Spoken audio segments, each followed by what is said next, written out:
दर्जी बहू का जादुई गोटेदार 3 लहंगा। बिहार के एक छोटे से गांव में रेखा नाम की एक गरीब लड़की रहती थी। रेखा बहुत ही सुंदर और गुणवान थी। जब वो 18 साल की हुई तब शहर के एक बड़े घर से उसके लिए रिश्ता आया और बहुत ही धूमधाम से रेखा की शादी शहर के एक बड़े घर में अशोक नाम के लड़के के साथ हो गई। हर लड़की की तरह रेखा भी बहुत ही खुश थी कि उसकी शादी एक अच्छे घर में हुई है, लेकिन इस शादी से उसकी जिंदगी एकदम से बदलने वाली थी। उसका उसे जरा भी अंदाजा नहीं था। दरअसल रेखा का पति अशोक पागल था। उसके माँ बाप ने अपने पागल बेटे की देखभाल और घर के कामों के लिए धोखे से रेखा के परिवार वालों को उलझाकर रेखा से शादी कर ली। पागल पागल, ये लड़की पागल है। ये क्या कर रहे हैं आप? दूर हटिए। माँ जी, किंजल, माँ जी, ये सब क्या हो रहा है? ये ऐसे क्यों बिहेव कर रहे हैं? अरे हमारी भोली भाली दुल्हन, तुम्हें क्या लगा तुम जैसे गरीब और मनहूस लड़की का नसीब इतना अच्छा है कि ये ऐशो आराम और अमीरों वाली जिंदगी तुम्हें भीख में मिल जाएगी? अरे हमने तुझ जैसी गरीब भिखारिन को अपने घर की बहू बनाया है तो सिर्फ अपने इस पागल बेटे के लिए, समझी? वरना तो मैं तुझ जैसी फटीचर को अपने घर की नौकरानी भी न रखूं। और हाँ, अपने आप को इस घर की बहू समझने की गलती मत करना। तू हमारे लिए सिर्फ एक कठपुतली है, कठपुतली, समझी? माँ ने बिल्कुल सही कहा प्यारी भाभी। वैसे गांव के लोग कितने बेवकूफ होते हैं ना, बड़ी आसानी से किसी की भी बातों में आ जाते हैं, जैसे आपके घर वाले हमारी बातों में आ गए। क्या माँ जी, आखिर आप लोगों ने मेरे साथ ऐसा क्यों किया? मैंने आपका क्या बिगाड़ा था? क्यों किया आप लोगों ने मेरे साथ ऐसा? बताइए, मेरी क्या गलती थी? तेरी सबसे बड़ी गलती तो ये है कि तू एक गरीब की बेटी है और गरीबों का कोई हक नहीं होता जो हम जैसे बड़े लोगों के साथ ऐसे ऊंची आवाज में बात भी कर सके। तो भलाई इसी में होगी कि अपना मुंह बंद करके बस वैसी करती रहो जैसा हम तुम्हें करने को कह रहे हैं, समझी? जी हाँ प्यारी भाभी, वरना हमें आपको इस घर से धक्के देकर बाहर निकालने में ज्यादा देर नहीं लगेगी। इतना बोलकर रेखा की ननद किंजल और उसकी सास वहाँ से चली जाती है। अरे तू रो क्यों रही है? मम्मी ने मारा है? मम्मी बहुत गंदी है, गंदी मम्मी। चुप हो जाइए और कृपया करके यहाँ से चले जाइए। मुझे अकेला छोड़ दीजिए प्लीज। इतना बोलकर रेखा फूट फूट कर रोने लगती है। रेखा को रोता देख उसका पति भी वहाँ से चला जाता है। मुझे हिम्मत रखनी होगी। अगर मेरे घर वालों को इन सब बातों का पता चला तो वो बेवजह बहुत परेशान हो जाएंगे। नहीं, मैं अपने घर वालों के लिए परेशानी का कारण नहीं बन सकती। अब मुझे इसी को अपना किस्मत समझकर यहीं रहना होगा। अगली सुबह रेखा जल्दी उठकर घर का सारा काम करती है और सबके लिए नाश्ता बनाती है। माँ जी, किंजल, खाना खा लीजिए, खाना तैयार है। इतना सुनते ही दोनों माँ बेटी खाना खाने के लिए आ जाती है। छी, ये क्या बकवास बनाया है तुमने? इसमें तो मिर्च ही मिर्च भरा है। आह, पानी। क्यों रे मनहूस, बता, तूने जानबूझकर सब्जी में मिर्च ज्यादा डाला है ना, ताकि हम दोनों माँ बेटे खाना ही ना खा सके? बहुत चर्बी चढ़ी है ना तेरी। रुक, तुझे तो मैं अभी बताती हूँ। इतना बोलकर उसकी सास राजेश्वरी रेखा को बहुत मारती है। माँ जी, मैंने कुछ नहीं किया, मेरा यकीन करिए। मैंने सब्जी में सब कुछ बराबर डाला था। मिर्च कैसे तेज हो गई मुझे नहीं पता। तुझे नहीं पता, लेकिन मुझे सब अच्छे से पता है। तू ये सब हमसे बदला लेने के लिए कर रही है ना? नहीं माँ जी, मेरा यकीन करिए, मैं सच कह रही हूँ, मैंने कुछ नहीं किया। ठीक है, फिर अगर तू हमसे नाराज नहीं है तो जा, अपने घर जाकर अपने माँ बाप से दहेज के 2 लाख रुपए मांग कर ला। अब हम तुझे ऐसे फ्री में बैठाकर तो अपने घर में नहीं रख सकते।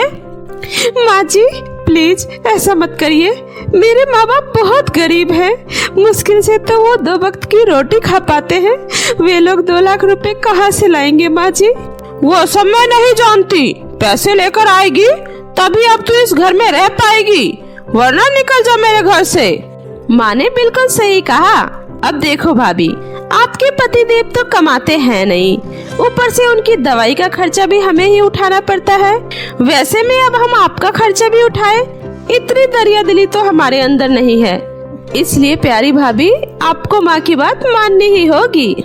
माँ जी, मुझे इस घर से मत निकालिए। अगर मैं यहाँ से अपने माँ बाप के घर वापस गई तो ये लोग जीते जी मर जाएंगे। माँ जी, मुझे बहुत अच्छी सिलाई आती है, आप मेरे लिए एक सिलाई मशीन ला दीजिए, मैं सिलाई का काम कर लूंगी, प्लीज माँ जी। ठीक है। अगले दिन किंजल और राजेश्वरी मिलकर रेखा के लिए एक सिलाई मशीन ला देती है। अब से रेखा सुबह जल्दी उठती और घर का सारा काम करने के बाद सिलाई करने में लग जाती। रेखा बहुत ही अच्छा सिलाई करती थी, इसलिए शहर की सभी औरतें रेखा से ही अपने कपड़े सिलवाया करती थी, जिस वजह से रेखा की अच्छी खासी कमाई हो जाती थी। लेकिन रेखा के सिलाई के सारे पैसे उसकी सास राजेश्वरी ही रखा करती थी। अरे ओ मनहूस, कहाँ मर गई? आई माँ जी। मेरे पैर में बहुत दर्द हो रहा है, जरा अच्छे से दबा दे, समझ गई? भाभी, भाभी कहाँ हो? ओफो, आप यहाँ सिलाई में लगी हो? हाँ किंजल, ये काम अर्जेंट है। काजल को कल ही ये लहंगा पहनकर किसी पार्टी में जाना है, बस वही तैयार कर रही हूँ। भाभी, वो सब आप बाद में कर लेना, पहले मेरे सर में तेल लगाकर अच्छे से सर की मालिश कर दो। रेखा काम छोड़कर किंजल के सर में मालिश करने लगती है। तभी अशोक एक बाल्टी पानी लेकर पूरे घर में फैला देता है। नदी नदी, मैं इसमें नहाऊंगा, नदी। अरे ओ मनहूस बहू, ये देख तेरे पति ने क्या किया। अब जल्दी से इसे दवाई खिलाकर सुला दे और घर की सफाई कर। ठीक है माँ जी। रेखा इसी तरह पूरे दिन सबकी खातिरदारी में लगी रहती और रात को सबके सो जाने के बाद अपना सिलाई का काम करती। इस तरह दिन रात काम करने से रेखा की तबीयत खराब हो जाती है और एक दिन उसे बहुत तेज बुखार आ जाता है। अरे ओ महारानी, आज उठना नहीं है क्या?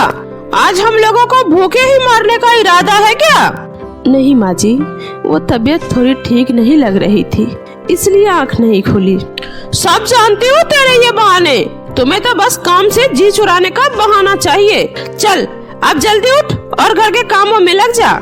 रेखा का पूरा शरीर बुखार से तप रहा था, लेकिन फिर भी वह उठकर किसी तरह से घर का सारा काम करती है और फिर सबके लिए खाना बनाती है।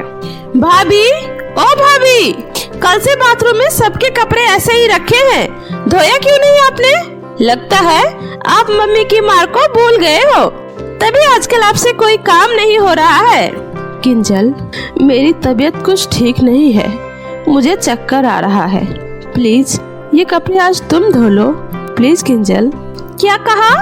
आप मुझसे अभी नौकरों वाला काम करवाओगी? मैं आपसे जरा प्यार से बात क्या करने लग गई, आप तो मेरे सर पे ही चढ़ गई हो। मम्मी, मम्मी कहाँ हो? जल्दी इधर आओ। अरे क्या हो गया सुबह सुबह? मम्मी देखो ना भाभी को, अब वो चाहती है कि मैं उनकी तरह घर का सारा काम करूं और ये महारानी आराम करे। मेरे कहने का मतलब ये नहीं था किंजल, आप सब गलत समझ रहे हो। तेरे सारे मतलब को मैं अच्छे से समझती हूँ। तेरी हिम्मत कैसे हुई मेरी बेटी को काम बताने की? ज्यादा चर्बी चढ़ गई है। इतना बोलकर राजेश्वरी उसे एक थप्पड़ जड़ देती है। माँ जी, मुझे माफ कर दीजिए, मैं खुद ही सारे काम कर लूंगी, आप लोगों को शिकायत का कोई मौका नहीं दूंगी। इतना बोलकर रेखा वहाँ से चली जाती है और बुखार में ही रोते रोते कपड़े धोने लगती है। तभी कपड़े धोते धोते रेखा को चक्कर आ जाता है और वो वहीं पे बेहोश हो जाती है। तभी राजेश्वरी वहाँ आती है। हे भगवान, इस ड्रामेबाज लड़की को तो बस सोने के लिए बहाना चाहिए, अब यहाँ बाथरूम में ही सो गई। अरे ओ मरीज बहू, ये तेरा बेडरूम नहीं बाथरूम है, चल अब उठ खड़ी हो। लेकिन रेखा की तरफ से कोई जवाब नहीं आता है। राजेश्वरी रेखा को ना उठता देख उसके ऊपर पानी डाल देती है, लेकिन रेखा तब भी नहीं उठती है। अब राजेश्वरी थोड़ा सा डर जाती है। बेटी ये देख, ये मनुष्य उठ क्यों नहीं रही है। किंजल भी रेखा को उठाने की कोशिश करती है। भाभी भाभी, लेकिन रेखा के शरीर में कोई हलचल नहीं होता है। माँ, लगता है भाभी मर गई। माँ, अब क्या होगा? अब तो हमें जेल जाना पड़ेगा। नहीं नहीं, ऐसा नहीं हो सकता। इससे पहले किसी को इसके बारे में पता चले, मुझे इसको ठिकाने लगाना होगा। जा बेटी, स्टोर रूम से एक बोरी लेकर आ जा। राजेश्वरी और किंजल एक बोरी में रेखा को भरकर जंगल में फेंक आती है। काफी देर बाद रेखा को होश आता है। तब वो खुद को एक छोटे से जगह में कैद महसूस करती है। कोई है? मेरी मदद करो। किंजल, माँ जी, अरे कोई तो मुझे यहाँ से बाहर निकालो। ये मैं कहाँ आ गई हूँ? रेखा काफी देर से मदद के लिए पुकार रही थी। तभी उधर से 3 परियां जा रही थी। जब उसने एक बोरी को हलचल करते हुए देखा तो वो तीनों परी रुक गई। बहनों, वो देखो, उस बोरी में हलचल हो रहा है। लगता है उसके अंदर से कोई मदद के लिए पुकार रहा है। चलो चलकर देखते हैं। उसके बाद तीनों परियां नीचे आती है और बोरी को खोलकर रेखा को बाहर निकालती है। हे भगवान, इसमें तो एक लड़की है और ये काफी ज्यादा कमजोर और बीमार लग रही है। तीनों परियां अपनी जादू से रेखा को होश में लेकर आती है। कौन हो तुम और तुम इस बोरी के अंदर क्या कर रही हो? कौन है जो तुम्हें इस जंगल में अकेला मरने के लिए छोड़ गया? इसके बाद रेखा परियों को सारी बातें बताती है। अच्छा बेटी, तुम्हारी वो सास और ननद तो बहुत ही दुष्ट है। उसने तुम्हारे साथ बहुत ही ज्यादा बुरा किया है, लेकिन अब तुम चिंता मत करो। अब हम तीनों परियां तुम्हारी मदद करेंगे। उसके बाद वो तीनों परियां जादू से 3 गोटेदार लहंगा प्रकट करती है। ये लो रेखा, इस पहले लहंगे को तुम पहन लो। ये लहंगा तुम्हारी सारी इच्छा को पूरा करेगा और तुम्हें हर प्रकार के दुख से बचाएगा। हाँ रेखा, और ये दूसरा लहंगा तुम अपनी सास को देना। रेखा, ये तीसरा लहंगा तुम्हारी प्यारी ननद के लिए है। उसके बाद बस तुम देखती रहना क्या होता है। उसके बाद रेखा अपने जादुई लहंगे को पहन लेती है। उस लहंगे को पहनकर रेखा काफी ज्यादा स्वस्थ और सुंदर हो जाती है। उसके बाद वो तीनों परियों का धन्यवाद कर वो दोनों लहंगा लेकर घर आ जाती है। घर आते ही किंजल उसे देखकर डर जाती है। माँ, भूत! डरो नहीं किंजल, मैं कोई भूत नहीं हूँ।